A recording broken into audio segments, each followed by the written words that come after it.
Les amis, salut à tous, c'est Pegasus et j'espère que vous allez bien. Très content de vous retrouver aujourd'hui pour parler ensemble de la toute nouvelle série Netflix Sonic. Donc Sonic Prime. Alors, je vais pas vous mytho cette série au début, quand elle a été annoncée, il y avait une petite bande-annonce de 20 secondes et tout à l'époque.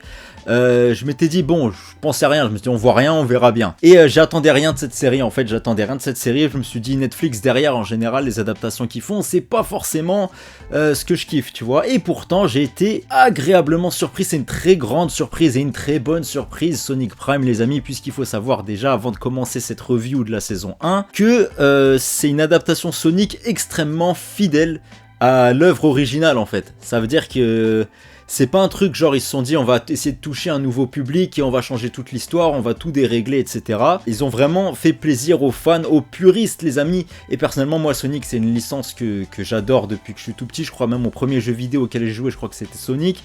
Je crois que j'ai fait tous les jeux en fait Sonic, je crois qu'il n'y en a aucun que j'ai dû louper si je dis pas de conneries, bref ça c'est ma vie, on s'en fout. Et voilà, je suis un grand fan de Sonic, que ce soit des jeux vidéo, des animés, des séries 3D et aussi des films, des deux films qui sont sortis pour l'instant que j'ai vraiment adoré. Personnellement les deux films je les ai vraiment adorés. Enfin bref, Sonic en ce moment il nous régale puisqu'on a les films comme je vous ai dit, on a Sonic Frontiers qui est magnifique, qui est ouf, et Sonic Prime donc qui vient de sortir les amis. Et Sonic Prime, comme je vous disais, c'est extrêmement fidèle à Sonic. Le personnage de Sonic il est pas dénaturé, les autres personnages sont pas dénaturés, et surtout l'univers de la série n'est pas dénaturé, et il y a énormément de clins d'œil en fait dans cette série à plein de choses qui nous ont fait kiffer dans les précédents jeux vidéo, tu vois, voir les tout premiers. C'est pour ça que même il y a certains détails, par exemple tout ce qui est Emerald, etc. Si quelqu'un n'a jamais joué à Sonic, ne connaît rien à Sonic et qui regarde cette série, on voit un moment une Emerald, etc. Le gars va rien comprendre de c'est quoi ce délire, tu vois. Et c'est un petit peu, ça s'adresse pas en fait à un public novice, j'ai l'impression. Bien que si tu connais rien à Sonic, tu peux kiffer la série, tu vois. Mais vraiment, si t'es fan de Sonic, tu kiffes. Voilà, tu t'y retrouves. Déjà au niveau de l'animation, personnellement, je la trouve très très belle cette série. Après graphiquement, c'est sûr, c'est pas de la 3D avec des détails de fou, mais en même temps, quand tu dis Sonic, tu t'attends pas forcément à voir un truc de la 3D de fou. Personnellement ça me convient parfaitement, et surtout comme je vous disais, l'animation, ça veut dire tout ce qui est mouvement de caméra, etc. c'est archi dynamique.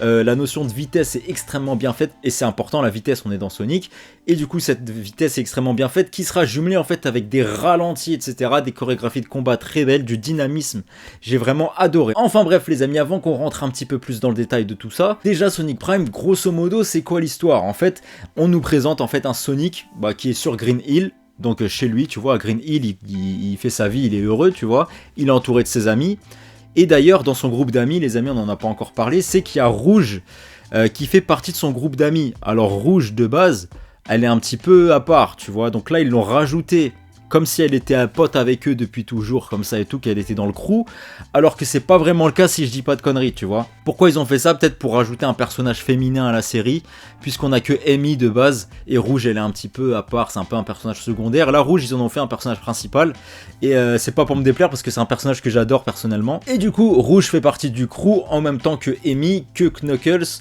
que Tails et que Big. Et aussi les amis, bien évidemment qu'il y aura Shadow dans cette série, mais Shadow on va en parler un petit peu après. Et en gros Sonic, encore une fois, il est sur Green Hill et il veut déjouer les plans du docteur Eggman comme d'habitude. Eggman il fait le con, Sonic vient lui botter les fesses, etc. etc. Sauf que là Eggman en fait, il va essayer d'obtenir quelque chose qui s'appelle le prisme du paradoxe. Voilà, ça s'appelle comme ça si je dis pas de bêtises. Et en fait cette pierre précieuse là, elle a un pouvoir particulier, on sait pas encore de base pourquoi Eggman voulait se la procurer à ce point, tu vois. Et en fait, Sonic, en essayant de l'arrêter, il va briser cette pierre, ce qui va entraîner une sorte de bordel. Ça va entraîner un bordel puisque notre héros Sonic sera en fait envoyé dans une autre dimension. Et en fait, dans cette nouvelle dimension, Sonic va arriver dans un Green Hill. En fait, il va arriver à Green Hill, sauf que Green Hill, c'est pas le Green Hill qu'il a connu. Là, ça s'appelle New York City, les amis. Et en fait, c'est une ville, comment on peut qualifier ça, un peu despotique, si on veut, où en fait, tu sens que c'est la dictature, le truc. Voilà, c'est Green Hill a été rasé pour construire plein de bâtiments, etc., des usines, des trucs comme ça. Et en fait, tous les gens sont filmés, sont contrôlés, couvre-feu, tout ce que tu veux. Enfin, voilà, c'est vraiment la dictature totale, avec des robots machines qui contrôlent les gens, etc. Donc déjà, t'arrives dans un univers vraiment sombre, en fait, où tu te dis, ok, là, on n'est pas dans Sonic Boom, en fait, parce que Sonic Boom, pour ceux qui connaissent pas, c'est une série 3D Sonic et tout, et très axée un peu pour les plus jeunes, tu vois. Et là, vraiment, dans Sonic Prime, c'est Sonic, il a son prime, tu vois, il arrive dans un univers où c'est vraiment la merde. C'est vraiment la merde. Tu te dis, mais c'est quoi ce bordel? Donc forcément, Sonic, il va paniquer. Il va se dire, faut que j'aille retrouver mes amis. Et en fait, on va se rendre compte très vite que c'est un peu une sorte de dimension alternative où en fait ses amis, ils ressemblent à ses amis mais c'est pas eux. Voilà, c'est eux d'une autre dimension. Par exemple le Tails, ici se fait appeler Nine, tu vois pourquoi Nine? Parce qu'il a pas 2 queues mais 9 queues. Petite référence à Naruto, on va pas se mytho, puisque dans cette série il y a plein de références assumées, hein, clairement, à plein d'œuvres de la pop culture. Donc on a Naruto, Star Wars bien évidemment, du Mad Max, etc. etc. et Dragon Ball avec le Super Sonic que malheureusement on ne voit pas dans cette saison 1 mais que c'est sûr qu'on verra au cours de la série. Et à New York City, en fait, pourquoi c'est la dictature et tout comme ça? Parce qu'en fait, la ville, elle est gouvernée par ce qu'on appelle le conseil ou une connerie comme ça, je sais plus. Et en fait, qui c'est qui gouverne? C'est 5 personnes, et ces 5 personnes, c'est 5 variantes du Dr Eggman. Donc on a un Dr Eggman vieux, un bébé, un mec qui est con, un mec qui fait que geeker, enfin bref. Chaque personnage de Eggman, 5 variantes de Eggman, pardon, avec un caractère extrêmement différent, et très bien fait ces personnages-là, franchement, ils ont chacun leur truc, et ils font marrer, voilà, ils font marrer, tu sens que c'est les méchants cons, et c'est drôle. Franchement c'est drôle, parce que dans cette série, il y a beaucoup d'humour, même si on est dans un univers, dans cette ville-là en tout cas, très sombre, ça reste Sonic, donc forcément, tu te tapes des grosses barres. Ce qui est vraiment incroyable les amis dans cette série, ce que j'ai vraiment kiffé, c'est ce que je vous disais au début de vidéo, c'est que c'est la série qui est le plus fidèle à l'œuvre originale. Et pourquoi je vous dis ça? Rien que des fois on a des moments, par exemple Sonic qui se fait courser par un ennemi ou quoi ou qu'est-ce, et en fait quand il va se faire courser par un ennemi, bah, il va faire une sorte de parcours, tu vois, comme s'il était dans un jeu vidéo. Et en fait, ce côté jeu vidéo, il va être répété plusieurs fois avec des parcours, etc. Avec plein de références. Des vues horizontales aussi parfois, ça veut dire que tu vois Sonic, après tu le vois de manière horizontale comme dans les jeux à l'ancienne, tu vois. Et aussi en parlant de jeux à l'ancienne, il y aura certains moments un peu fanservice, on va pas se mytho, mais c'est ce que je vous disais, c'est du bon fanservice, ça nous fait plaisir aux puristes de Sonic. Ça veut dire que par exemple dans certains flashbacks, tu verras des images de jeux vidéo Sonic à l'ancienne pour te raconter l'histoire, par exemple dans l'épisode 1 ou 2 je crois, de la rencontre entre Tails et Sonic, et dans d'autres épisodes on verra la rencontre de Knuckles et Sonic, et ça nous met des moments des premiers jeux vidéo Sonic en fait, et ça forcément, ça c'est magnifique de voir ça, franchement cette série elle m'a comblé à 100%. Et pour rester dans cette idée de référence aux jeux vidéo, même dans la série en général, c'est les bruitages, c'est les mêmes que dans les jeux. Quand Sonic il récupère des anneaux, t'entends les bruits d'anneaux, tu sais, il y a plein de trucs comme ça. Et puis surtout, c'est la structure narrative qui fait extrêmement penser à un jeu vidéo en fait, parce qu'on le sait dans Sonic, dans les jeux vidéo, bah chaque niveau en fait c'est un monde différent, avec un décor différent, etc. etc. Et en fait dans cette série, bah c'est exactement le cas, puisque Sonic il va aller à New York City, une autre dimension, mais il va pas s'arrêter là en fait, il va voyager à travers des dimensions différentes, donc il va en faire plusieurs, etc. Et en fait chaque dimension nous rappellera des niveaux en fait de jeux vidéo Sonic. Ça veut dire que chaque niveau, donc chaque dimension ici, représente un délire différent, un univers différent, et du coup des personnages différents, puisque les amis de Sonic eux sont différents dans chaque dimension, et ils auront des tenues différentes, etc. Et Sonic aussi aura une tenue différente, ce qui fait penser encore une fois à ce côté jeu vidéo où les mecs ont des skins, tu vois, peuvent s'habiller comme ils veulent, etc. Et entre chaque dimension, Sonic qui va prendre un peu de maturité, on a l'impression, comme si en fait on était le personnage de Sonic dans un jeu vidéo prenait du niveau et de l'expérience à travers chaque niveau qu'il va faire. Et bah là c'est à travers chaque dimension qu'il va faire, il va prendre un petit peu plus de galon, un petit peu plus de maturité, et vraiment on a un Sonic très bien développé en fait. Le personnage de Sonic est vraiment stylé, ils en ont pas fait un petit con, tu vois, comme dans le film malheureusement qui était sorti au cinéma, le 1 et 2, Sonic, bon j'aime beaucoup le personnage de Sonic dans les films, mais ils en ont fait un petit peu un gamin un peu con, un petit con hyperactif qui fait chier tout le monde un peu, on va pas se mytho.